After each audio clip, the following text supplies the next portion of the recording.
Good afternoon, good evening, good morning. Welcome to this webinar. I am Tamar Ghosh, the Chief Executive of the Royal Society of Tropical Medicine and Hygiene. We are a charity, a network for those that work in tropical medicine and global health. One of the amazing things we have the pleasure of doing is partnering with great individuals and organisations and showcasing their work. Earlier this year, we started a partnership with the NTD Modelling Consortium, based at the Big Data Institute at the University of Oxford. And that was about developing a special issue of one of our scientific journals called Transactions, which looks at the impact of COVID-19 and COVID-related interruptions on 7 of the NTDs and the programs for those NTDs. I'll put a link in the chat to that later on so you can have a look at that. And this special issue is cited in the WHO report, which is also on the same topic, looking at the impacts of COVID on NTD programs, and the link will be on the chat for that too, so you can have a look. So today we have a great opportunity, a few months on for that issue being launched, to think about bringing those issues to the current time. There have been a whole host of things that have happened, of recent events, which I'm sure continue to potentially affect the programme delivery of NTDs. So this is a great chance to be able to explore some of those questions and challenges and come up with some interesting points of view. So to lead our discussion today, I'm delighted to welcome to you Professor Deirdre Hollingsworth. She's a Professor of Infectious Diseases, Epidemiology, at the Big Data Modelling Institute, and she actually leads the consortium. And the consortium is an international team of infectious disease modelers who are focused on supporting NTDs in their work. So I'm going to pass over to Deirdre and ask her to kick off the webinar today. Welcome, Deirdre, and thank you all for joining again. Thank you very much, Tamar, and thank you very much to the Royal Society of Tropical Medicine and Hygiene for hosting us. And thank you for the opportunity to work with Adriana, yourself, and the team. And I'm delighted to say we have a really fantastic expert panel with us today who I'd like to introduce to you now. Dr. Pauline Mwinzi is the Technical Officer for Schistosomiasis and Soil Transmitted Helminthiasis at the Expanded Special Project for the Elimination of Neglected Tropical Diseases, or ESPN, at the WHO Regional Office for Africa. And I'm proud to say she co-edited that special issue of Transactions with us and has been very closely involved in understanding the impact of COVID-19 on NTD programs. We also have Dr. Fikre Sifa, the National NTD Programme Team Leader at the Federal Ministry of Health within the Disease Prevention and Control Directorate in Ethiopia. And it's fantastic to have him here with us today because that is an NTD programme which serves one of the largest populations at risk of NTDs, and is a programme which is really pushing the boundaries of what can be achieved for affected populations. And then the third member of our panel is Dr. Sultani Hadley Matendachero, who is the head of the National Public Health Institute in Kenya. Prior to this, he was the National NTD Programme Manager, a position which he held at the onset of the COVID-19 pandemic and continued to hold until late May 2021. During this period, he played a central role in the resumption of interventions against NTDs following the cessation advisory issued by the WHO. Dr. Sultani also serves as the chair of the African NTD Programme Managers Community of Practice, so he also has a very interesting view both from his national programme and his international role. Welcome to you all today, and thank you so much for joining us, and welcome also to the audience. Thank you also for making the time to contribute to our discussions. In fact, we thought we'd reach out to the audience right at the start and see if we could frame our discussions by asking you a few polling questions. So the majority of the population listening are academics, but we also have some people from the NTD programs or other. I think pretty much everybody except one person agreed that that COVID-19 has had a negative impact on NTD programs. And then interestingly, the majority, about 80%, thought the bigger impact was on logistics and implementation, and 20% thought the bigger concern was the uptake of interventions by the population. So thank you very much for that. I think that's a really interesting framing for our discussion. So I'll stop talking now and hand over through prompting with a question to our panel and ask these experts. Firstly, what has been the impact of COVID-19 on NTD programs, both in terms of the implementation and the uptake by populations affected by NTDs? And Dr. Sultani, if I could turn to you first to answer that question from your experience. So definitely the COVID-19 pandemic has had a very big impact on delivery of NTD programs, in Kenya. And as I said, at the point of the onset of the pandemic, I was the head of the NTD program in the country. And some of the things that happened was that immediately there was repurposing of health personnel, because this is a pandemic that just started off, and we did not know what it is, and we were trying to figure it out. We kept on wondering how we are going to be able to do this. So we tried to throw everything that we had at it. And I remember initially I was actually charged with the responsibility of managing the people who are coming into the country, and making sure that they all went into quarantine as we tried to figure out how the pandemic was rolling out. Now, a few other members of the program, both at the national level and regional levels, were also involved in COVID-19 response. But we also realized that at that time, there was a lot of quarantine that was going on. So if somebody tests positive and you are in contact with that person, then you end up being quarantined. And a lot of our officers actually ended up being quarantined during this time. Others fell sick, so they were not able to come to work. Others were taking care of their loved ones at home. And so the program was disrupted quite substantially. But it is also important for us to note that, even in terms of the activities that we were conducting, at some point we had to stop because we could not go into the communities to deliver mass drug administration. We could not go into the communities to conduct surveys. So there was a big disruption of, the normal NTD programming as we tried to figure things out. And then slowly by slowly, we started now increasing our, increasing our knowledge of the COVID-19 pandemic.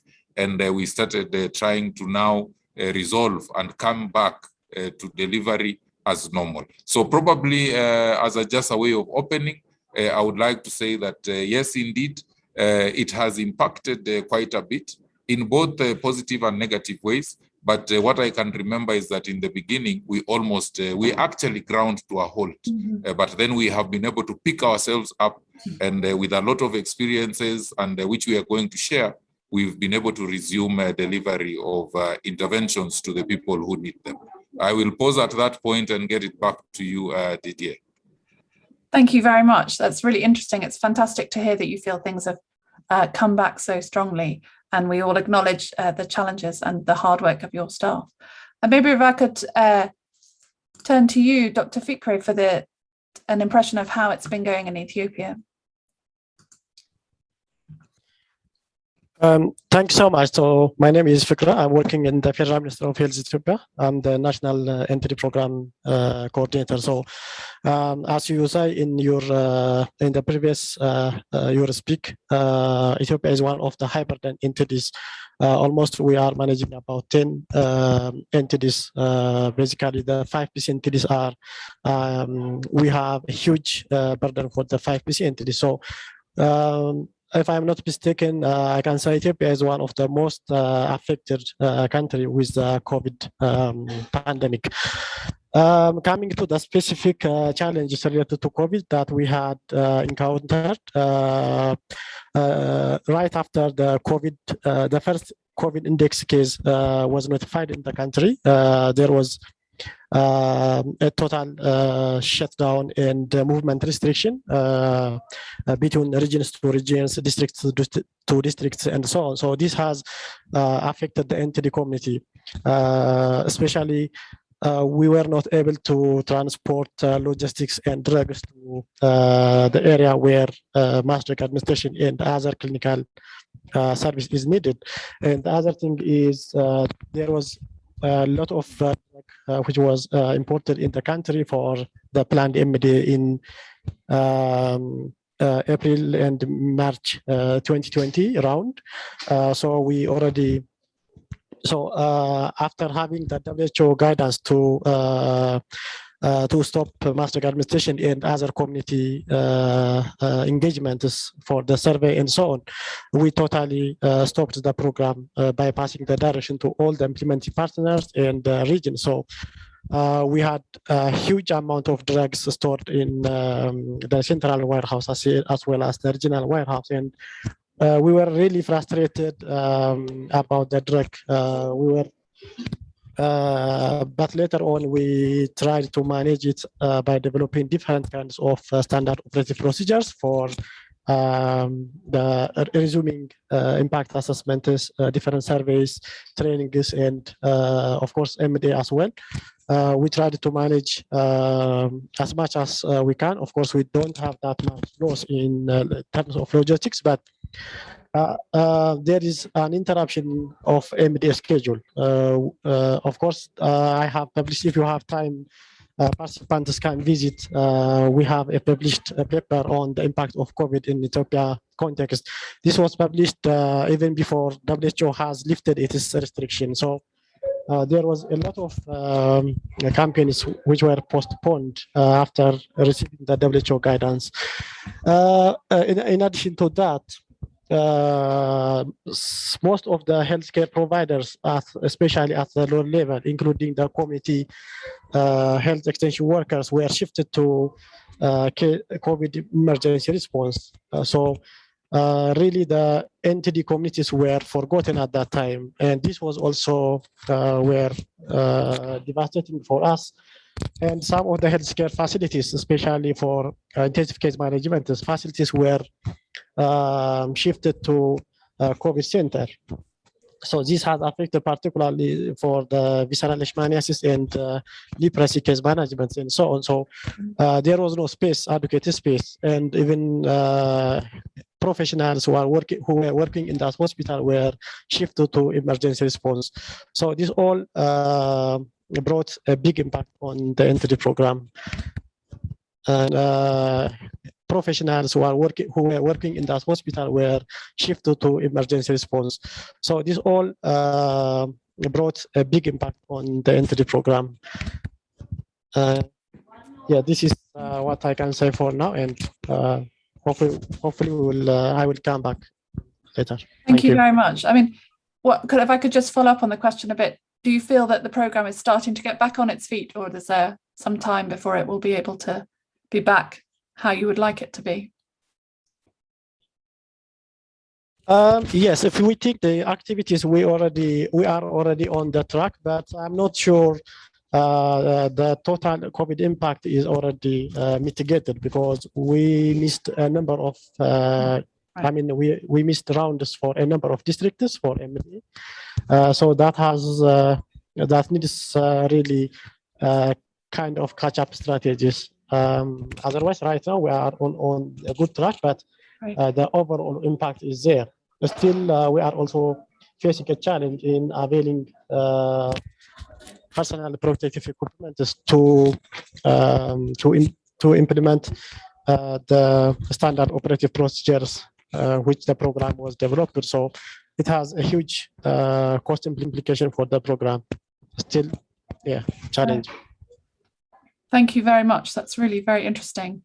Dr. Pauline, if I could turn to you to give us an impression from your conversations across the continent.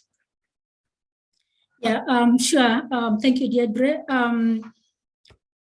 When ESPN conducted a survey among our member states in the Africa region on the impact of COVID-19 on NTD programs in May 2020, and again in November 2020, mass drug administration and MMDP, that is mobility management activities, including surgeries, were the most affected, followed by mapping surveys, trainings, and medicine logistics. But based on our experience with countries and coordinating activities in the region for the past one and a half years, I would summarize the impact in 4 main areas. The negative impact, that is. And I would start with the delay in the implementation of our COVID-19, of NTD activities in, especially in 2020. And when the COVID-19 pandemic was first declared by WHO, we issued an immediate interim guidance around March 2020 that required the key NTD interventions, especially those that required people to congregate, to be halted. This guidance was later updated in July 2020 with the provision for conducting a risk-benefit analysis to determine if to proceed with NTD activities, especially mass drug administration, and to apply community prevention measures while doing so. And indeed, we did see by the end of 2020 that up to over 34 countries were able to resume their MDA activities, even though delayed. But what we saw then at that point was also the increased cost of interventions. So the anti-justice strategies, the inclusion of coronavirus transmission prevention measures, that is in adherence to WHO guidance and local MOH guidance, posed also an increase on the cost of these interventions. And the third that I would say was key was loss of the person time on NTDs, as Dr. Sultani mentioned. We several staff from the NTD programs were repurposed to the emergency response. And from our survey, we saw that up to 63% of NTD staff were repurposed to COVID-19. This is still continuing to some level. We still find several staff who are dividing their time between NTDs and COVID-19 and therefore not giving NTD activities as much attention as they did before. And then generally also is the diminished funding to NTDs. As more funding, and then began to be channeled to the emergency response, both at the regional level and also at national level. So we've had funding cuts both at these levels, and we've also lost some of the funding earmarked to NTDs. Would have donors asking, are you still conducting these activities? Can we recall this funding? And so on. Or some awards, especially that came from, donors were expiring while the activities were yet to be resumed. But I would conclude by saying that this would be incomplete without mentioning the gains. And of course, we have seen the improved healthcare infrastructure, where there's been quite some revamping of the healthcare infrastructure as a sort of the preparedness for health emergencies. And this remains to serve the entire health system, even when we're not responding to an emergency. And we have seen, countries riding on this for NTD activities. This includes the gains we've seen in WASH, in public health awareness around WASH issues, and the strengthening of laboratory capacity. And then I would also mention the increased need for, both at the regional level and national levels for rethinking sustainability for NTDs. And I'm sure this is an area that we'll also discuss a little bit more later, as well as innovations in implementation strategies and integrating NTDs into regular Ministry of Health activities. I'll end at this point for now. Thank you very much, Dr. Pauline, for that overview and for ending with the positive note as well. So I think we've there got a picture of programs that were severely hit but have really come back well, but with new challenges and also new opportunities. In the recent WHO report on modelling the potential impact of COVID-19, the priority question that we were asked is what will be the impact of these missed rounds? And where will that likely be greatest? So which diseases and whether the high or the low transmission areas. And, within our answers, we sort of tried to prioritize that particular diseases would likely need mitigation activities, which is something that several of you have mentioned. I wonder, looking forward now, what would be the questions that you would ask about your current NTD programs? What are the questions that are worrying you that perhaps modelling could support in answering over the coming years, now that these programs are up, but with new challenges? And seeing we asked you last time, Dr. Pauline, I wonder if I could come to you first for that question. Yeah, sure. Thank you. And I think this WHO report and the data analysis, the modeling that went into it has been really great and has shown us the more vulnerable areas that we need to be paying more attention to whenever NTD programs are threatened. It has highlighted the disease areas and transmission and burden levels in which gains will be more likely to be reversed when we have such threats as the COVID-19. But as I mentioned earlier, we've also seen with the new WHO guidance on implementing NTD activities in the context of COVID-19, how quickly several countries bounced back to implementing their mass drug administrations, to the extent where I mentioned before that we had up to 34 countries by November 2020 already implementing mass drug administration activities. And so I would think, going forward in terms of strengthening this kind of data and modeling for the future, it would be more about the country context, at that level. How quickly can countries bounce back when they are faced with such challenges? How prepared are they? What are the country technical capacities? And how responsive can those be made to how can they be strengthened to be made more responsive to these kind of challenges? I think it will be helpful to include issues that we very strongly highlighted in the NTD Roadmap 2030, like ownership, political will, and the cultural environment that makes ownership of NTD programs favorable, and how can those be scored in countries going forward and included in such modeling exercises.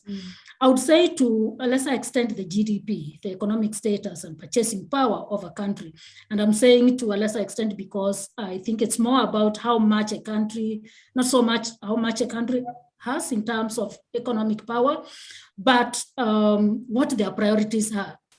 Whether there are pro-poor policies for health services access and so on, because it's one thing, for a country to be having the purchasing power. It's another to really be prioritizing that in the right areas. So in summary, I would say it's more of adapting our modeling to individual country level peculiarities and what those country targets are in terms of the individual countries attaining the NTD Roadmap 2030 goals. Thank you. Thank you very much, Dr. Pauline. That's a great overview. And I'm pleased to say that we are working with SBEN on providing those subnational support. And we're in the very early stages, but we have a long way to go, but we're excited about that partnership. And thank you for that. Before I go to the next panel member, I would just like to highlight again for the audience, there is a Q&A box. So if you have any questions for this fantastic panel or for me, please do put them in and we'll come to you shortly. But if I could turn to Dr. Fikre next about what are the questions which are facing you now as a program, in terms of maybe prioritizing where you talked about mitigation activities. And I also wanted to ask you a bit about whether you have any challenges with coverage now that you've restarted. And so what are the questions which are facing you as a program as you look forward?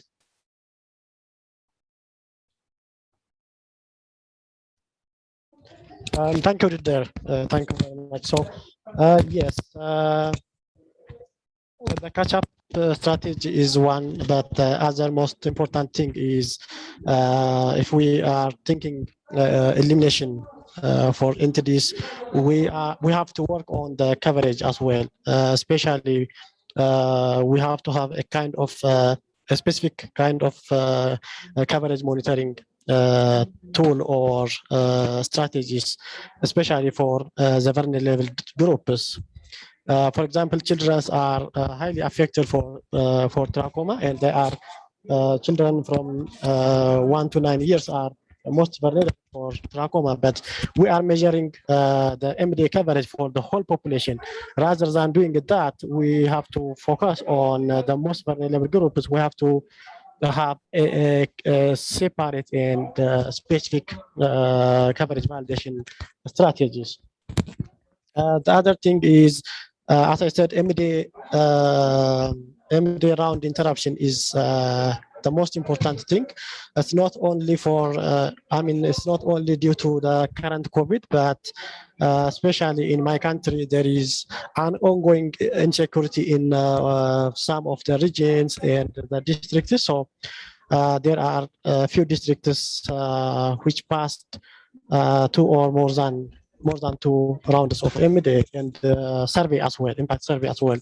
So once district they have completed their recommended round of MDA, due to various reasons, basically due to the security, we didn't yet do the impact assessment. So there will be, I'm afraid there will be a prevalence bounce back. So the other most important thing in the entry program is we were trying to analyze historical data for sarcoma and onco. Really, we are not progressing that much as we were planned during our last strategic master plan. So the reason for that is there is no coordination between the WASH investment and the MD investment as well. So as Dr. Pauline already mentioned it out, countries should give due emphasis in coordination and joint intervention with other line ministries and relevant stakeholders. So the WASH intervention is very crucial for the most of the entities. Yes, the other most important thing in entity program is, especially in my country, the entity funding is mostly external donor support, so largely dependent on funding. I'm not sure. I'm afraid if there is a fund cut from the international community, there will be the program will be paralyzed. We saw this due to the current early FCDO budget cut. So yes, this is the major challenges what I'm thinking in my program. Thank you. Thank you very much. Yeah, lots of interesting questions to grapple with over the coming months. I wonder, Dr. Soltani, if I could also come to you and ask that question around what do you think are the questions facing the programs at the moment, particularly with a focus on things that could be modelled, which have also been discussed.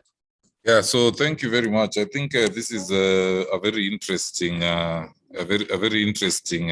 topical discussion, and especially when we come to modeling, because I must confess then that the experiences we've had, because when we were trying to leverage modeling to help inform us a bit better about which diseases to pay attention to, what is the impact of COVID-19 on the various NTDs as we move along.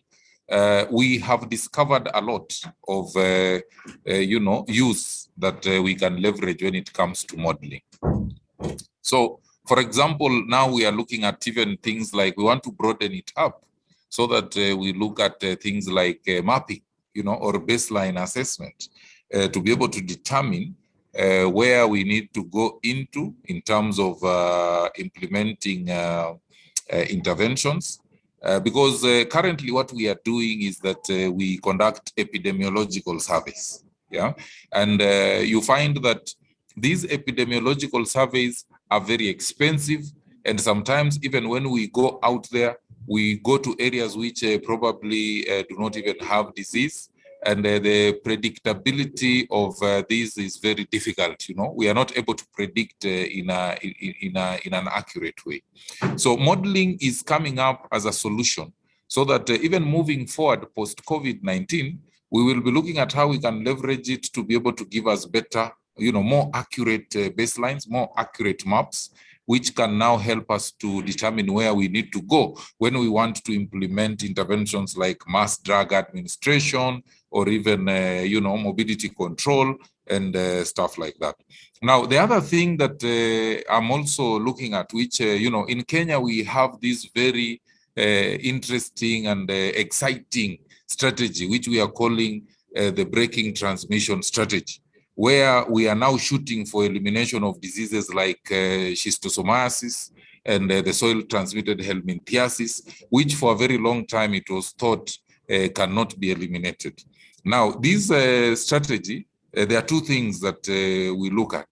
We look at a combination. You know, as a program, we say apart from mass drug administration, we are also trying to make sure that we work with the WASH sector so that we provide WASH interventions. We are also trying to look at how we can, mainstream behavior change communication. So modeling will be able to help us understand what is the best mix, which areas should we focus on more with which interventions. Now, the other thing is that the approaches we are using for mass drug administration, whereas we have had two models, one is a house-to-house delivery model, and another one is a school-based delivery model. We are now coming up with something else, which is a multiple fixed point delivery model. And we are looking at all age groups from preschool age children, school age children, and adults. So modeling will help us to now optimize so that we can know which approach is going to work best for which age group. And there are so many questions that if we did not have this opportunity for modeling to help us answer, it would be practically impossible for us to be able to come up with the best approaches. So it is something that is extremely exciting. As an individual, I'm really looking forward to how we can just explore the opportunities that modeling can be able to provide, even as we move forward towards, control and better control and elimination of the entities that are endemic in Kenya. So I want to pause at that point and give it back to you, Deirdre. Thank you very much. And I think all three of you have raised this question of sort of nuancing programs, trying to really, you're really trying to push these programs towards elimination, and that requires a different level of information and kind of collaboration. And I think the malaria programs have been through it, and I think we have a lot to learn from them as well. I wonder if we have any questions from the audience. I can't see any in the box, but if there are any, please do jump in. But all three of you did raise this question of challenges for future funding and how much that is also going to drive the programs and changes to the programs potentially in the future. And I wonder whether I could come to you, Dr. Fikre, first, to sort of, you've already touched on it a bit, that you're thinking about prioritizing, for example, children in trachoma endemic areas. And I just wonder sort of how you prioritize decisions. How do you what data do you take in to make decisions like that? And how do you prioritize your resources? Yes, it's all about the research issue. Yes, why I'm saying we need to focus on a special group is, for example, if we focus in children's, it's very possible to identify children's, but the problem is we don't have accurate data. Even we don't know how much, the exact number of target children's which are in between 1 and 9 years. But so it's all about having accurate and perfect data in that specific district. So it would be good to have use a kind of monitoring technology like this, the modeling technology, or we are, of course, we are piloting one wonderful innovative idea for biometric data collection for coverage monitoring. So that will be an appropriate way to measure the exact, or to know the exact coverage of target treatments. So it's all about a matter of budget, and of course it needs also additional human resource working in that area. Yes, the modeling concept is new, especially for the NTD community, including myself. So it will be advantageous if there is a series of such kind of webinar and teaching sessions for the NTD community. Thank you very much. You've raised some more interesting points as well about how you're measuring coverage in new ways. I think there's a lot to be learned from those experiences. I wonder, Dr. Mwinzi, if I could come to you and just talk a little bit about WASH has been mentioned by, I think, all three of you.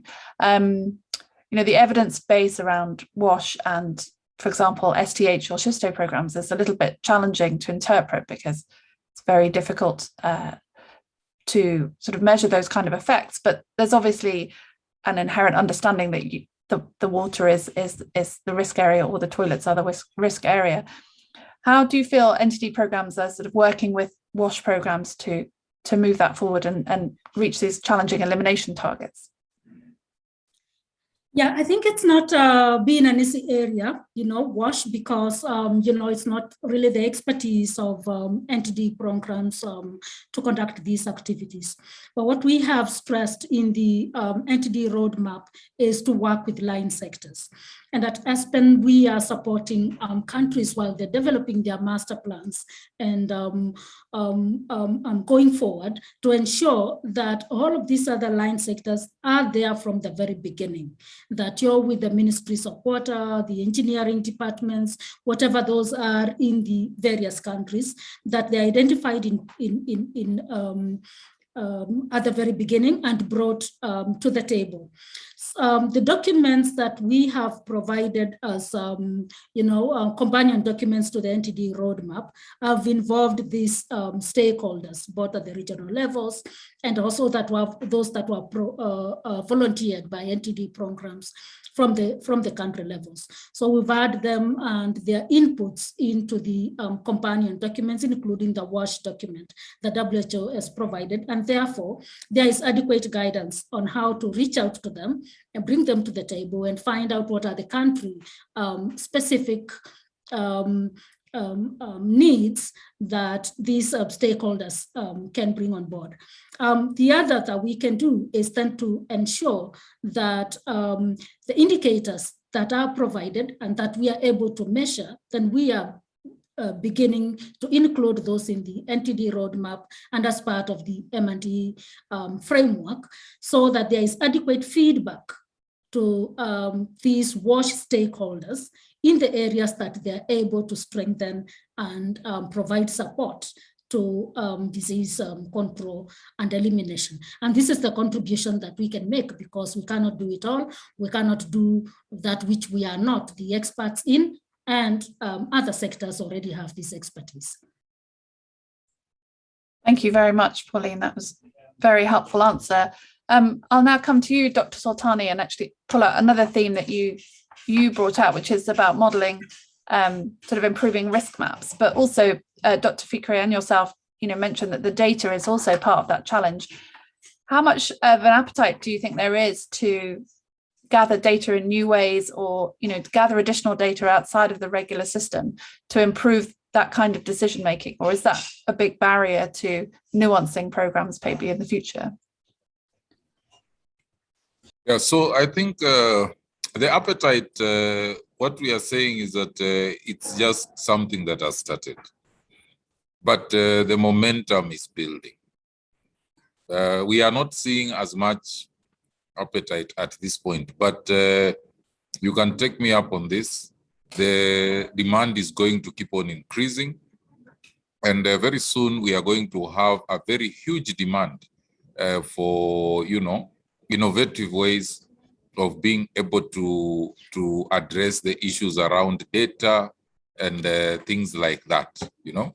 Now, at this particular juncture, I'd just like to say, as we move forward, it is very important with the changing times and the way everything is moving. It is very important, especially for the NTD community, to start taking elimination, you know, not just seriously, but as the only option. You know, we have to look at ways in which we can eliminate these entities, because very soon we are going to encounter donor fatigue. We are going to encounter community fatigue to some of the interventions that we are providing. We are going to start seeing situations where even if we just continue giving MDA at some point, we might actually start even seeing resistance. So it is very critical that we start looking at some kind of finite timeframes in which we can give these interventions. And this is how modeling is going to come in. This is how we are not going to be able to run away from modeling, because we will have to now look at modelers to tell us what are the best combinations that we can use and how long is it going to take us to be able to arrive at that end point that we are looking at. And I think it is now all the stakeholders to come together and appreciate the importance of modeling in these seemingly utopian, at this point we can look at it as a utopian goal, but it is achievable if all of us put our heads together. And then we now leverage tools like modeling and other innovative approaches, which can actually be able to take us to that point. So I think as we move forward, there's going to be a very huge demand. It has started coming up, but we should expect to see more and more demand for modeling as a way of being able to address not just data management or surveys or monitoring and evaluation, but practically all aspects of NTD control and elimination. Thanks, and back to you. Thank you, Dr. Soltani, for that call to action. That was really fantastic, and of course, music to my ears. Of course, I am in the role as chair. I shouldn't engage too much in the discussion, but I think modelling is part of those conversations. But unfortunately, won't solve all the problems, as I'm sure you are very aware. But I think there are opportunities for modellers across Africa as well as in our consortium, and we look forward, hopefully, to working with you on that. I think I just wanted to push a little bit more on this talk of elimination and of but also funder fatigue and nuancing programs and limited resources, which is of course very much in focus given the UK government's recent decisions on NTD funding. And I think I would just maybe push a little bit more with Dr. Fikre and Dr. Soltani, and then I'll come to Dr. Pauline.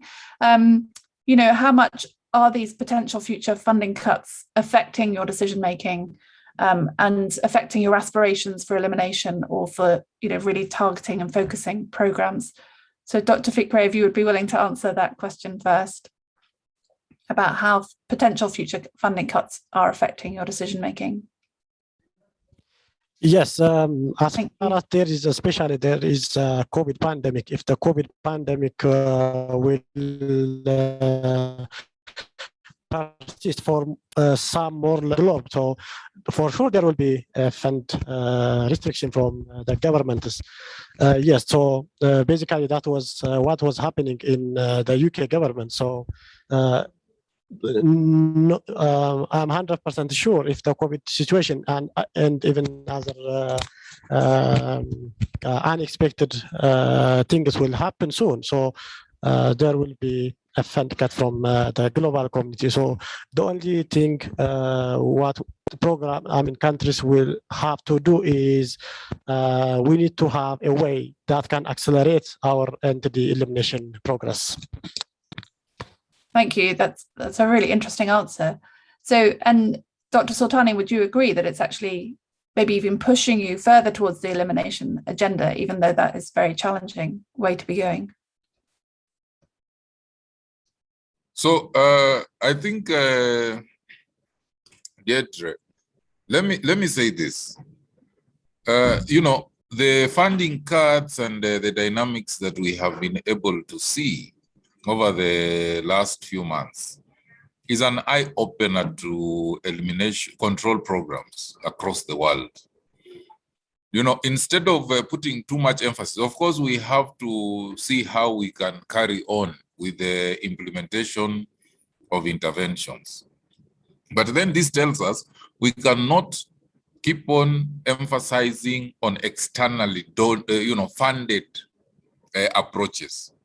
We have to start looking at new ways of, because we are now being made aware that NTDs are not a priority, because with the funding cuts, there are still some health programs that are going on. But the ones that, were hit hardest are the NTD programs. So, and it is something that we understand. That's why they are neglected. So as countries, we have to come up with ways in which we will be able to ensure that momentum is not lost, because in the future, we are likely to experience this kind of setbacks again.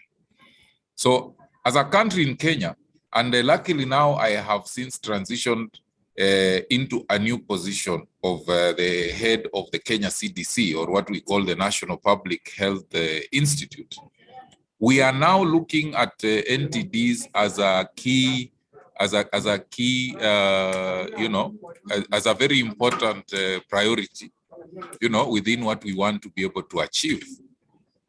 So we are saying that we will also be able to look at certain entities so that we can provide local funding, for example, and, be able to complement and see the quick, the low-hanging fruits. How can we as a country also prioritize and invest? Because it is not an expense, it is an investment. What is it that we can also take up so that we don't over-rely on external funding? And then when we have funding cuts, we are almost obliterated. That is one thing. The other thing is we also have to look at a situation where, of course, elimination again is a common denominator here. If we come up with a way in which within a certain period of time, we can eliminate, say, schistosomiasis in certain areas, we won't need funding to continue providing MDA. We will be able to, stop, spending money in such areas. Now, the other thing is, even if we don't eliminate completely, we can shrink them up so that instead of using the what looks like a colossal amount of money now to be able to control, we can now realize that the requirement is small enough for us as countries to be able to plug in. Now, this becomes our road to sustainability because it all funnels down to local funding. Now, the way in which we are looking at it, and it is contained in our Kenya breaking transmission strategy that I talked about before, is that we want to approach it with an incremental design so that in the initial stage, we put in a little bit of resources, a small proportion of resources, which we are able to afford. And as we continue advocating. Of course, now we want to engage, and you see modeling will also come in. We want to engage health economists and so on, so that we can now showcase what is the impact, what is the return on investment. And then we use that to advocate for more funding. And then we now, adopt an incremental approach to funding until such a time that as the burden is shrinking and we are increasing our funding, we are able to break even. And as a country, we are able to finance all our control and elimination interventions. At that point of equilibrium, we will have achieved sustainability. So it is something that we are looking at in terms of our strategy, and we want to pursue it so that we can look at ways of being able to avoid, the pitfalls that come with withdrawal of funding, like the way we saw with the FCDO cuts. Thank you, and back to you. Thank you very much, Dr. Sultania. That's a really interesting answer and a future look. And I wonder if, Dr. Pauline, you could add to that, sort of how the cuts in funding have affected attitudes towards the goals and the aspirations of the NTD programs. Yeah, thank you, Deirdre. And I cannot agree more, really, with both my colleagues and what they've presented there. And I think the central point there is ownership. Just have to stress that point again. Programs need to be fully in charge of the activities. I know we've had lots of support from outside, and as Dr. Sultani very rightfully presents, we need to review what this kind of support needs to be, how to best move away from what has been standalone activities that in many cases are heavily partner supported, to integration into regular Ministry of Health activities. As we always saying, being in the driver's seat, and we know this is happening in many cases. We need it to grow, and we need it to be strengthened. So when we talk about the partner support, just so I stress that again, channeling the funding that partners may have and the technical support that they may have towards that ownership, as opposed to only funding, NTD MDA activities. How can they ensure that the NTD program is at the table where budgeting is happening. And they have the technical capacity to engage at that level to ensure NTD programs are being budgeted appropriately and so on. And we know that many partners are already doing this and would like to ask that this is stressed. We know that NTD programs, many of them have already made huge milestones in this direction. We are not starting from scratch, even as we highlighted in our, our 2030 roadmap. We've already had NTD programs for over 10 years. There's been a lot of experience. The governments have already supported a lot in having those departments in place and well-staffed in a good number of the cases. But we need to move to the next level where then the government begins to own that a lot more, provide funding, and that's what we need to support to see happen. We're not saying partners pull out, but we are saying, we can refocus what we are doing to have the programs being able to stand on their own in terms of planning, in terms of the activities, while we still remain there with the technical support and filling in the gaps. And so I think in terms of then the modeling that we can do in this regard, having seen what financial cuts can do and the panic that sent us to in the earlier part of this year, and still, we're going through handling that crisis, is to build in this country preparedness into the models. To show what countries at different levels of healthcare systems development need to have in place in order to be able to withstand these kinds of challenges in the future without reversing the benefits which have taken very many years to accomplish. Yeah, thank you, over to you. Thank you very much, Dr. Pauline. We have had a couple of questions come in and we've just got a few minutes. So I'll see if one panel member would, at least one will take each question. The first one, Dr. Soltani mentioned resistance in MDAs. Has resistance been seen in working NTD programs? And how might modelling of resistance help, if at all, MDA programs? So if any of the panel would be willing to take that, perhaps Dr. Soltani? Yeah, so I think for me, my biggest worry is not whether the resistance has already occurred. My biggest worry is that, basic pharmacology tells you that when you expose a pathogen to medicine in suboptimal amounts over a long period of time, the pathogen is going to develop resistance tendencies with time. So it's just a matter of time. And remember, much as the antihelminths might not be as susceptible to resistance as, say, the antibiotics, we are using antibiotics for mass treatment, like for trachoma, we use azithromycin. Now, it is just a matter of time before we find that these populations we are giving the antibiotics, even if it is not resistance to the, by the trachoma bacteria itself, the Chlamydia trachomatis, there are other bacteria in the community that are developing resistance to this medicine. So you can see it is an antimicrobial resistance problem. It's a health security, it's a global health security problem. So we don't want to have a situation where, because of our approaches which involve mass drug administration, we are causing resistance either to, from our NTDs or from any other diseases. So it is something that as a program, even as a Kenya program, we are very keen about. We are trying to come up with the operational research activities just to monitor and see if there are any kind of resistance patterns that are coming up. And in fact, just to add to this, we are very receptive. As a country program, we are very receptive to operational research. So if there are any questions that would need to be answered, whether it is around modeling or around any other kind of subject, then Kenya becomes a very good venue where we can be able to check and see how are these things moving.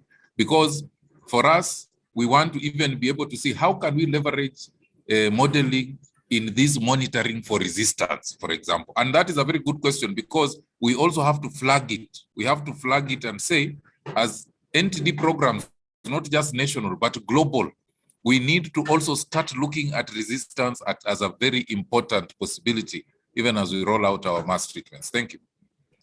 Thank you very much for that, Dr. Soltani. Unfortunately, because of time, I'm not going to ask these other questions, but perhaps we can follow up with them after the call. I'm just going to ask each of our panelists, first of all, thank you so much for your time. I know you will probably have other appointments coming up very quickly, so we will finish on time. Thank you so much for your leadership and your insights.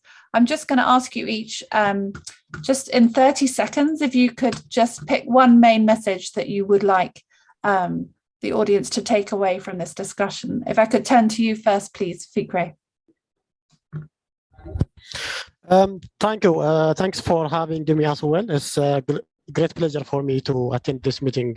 Really insightful. So my last message, maybe for the organizer, just that will be, it's a good time to start looking into innovative ideas. We have many things that needs answer for the NTD program. So we are welcoming such kind of innovative ideas.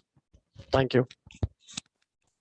Thank you very much. And Dr. Mwinzi.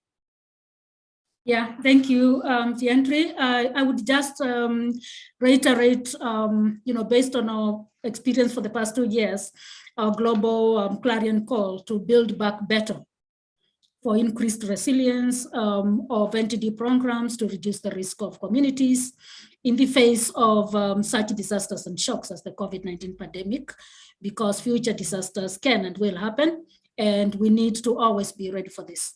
As NTD programs, and what it means for our work, for the work that we are doing, and the targets that we pursue in the NTD roadmap. Thank you. Thank you very much. And Dr. Soltani. Yeah, so I know that because of time, I just need to do a quick recap, but 2 things, if I'm allowed. Number 1, let us all think about modeling and its place in the future of NTD programming. I think it's something we cannot afford to overlook. But number 2, I just want to reach out to all the stakeholders who are here, because I know we have different kinds of stakeholders, partners, government officials, and all types of stakeholders. NTDs are diseases of the poor, and there is so much you can do, even as an individual or as an organization.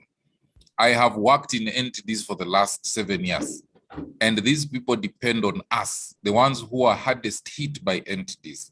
So my appeal to everyone is that let us just be able to take time and see what is it that you can do that is going to make it a bit better for that person who is suffering the full brunt of NTDs out there somewhere.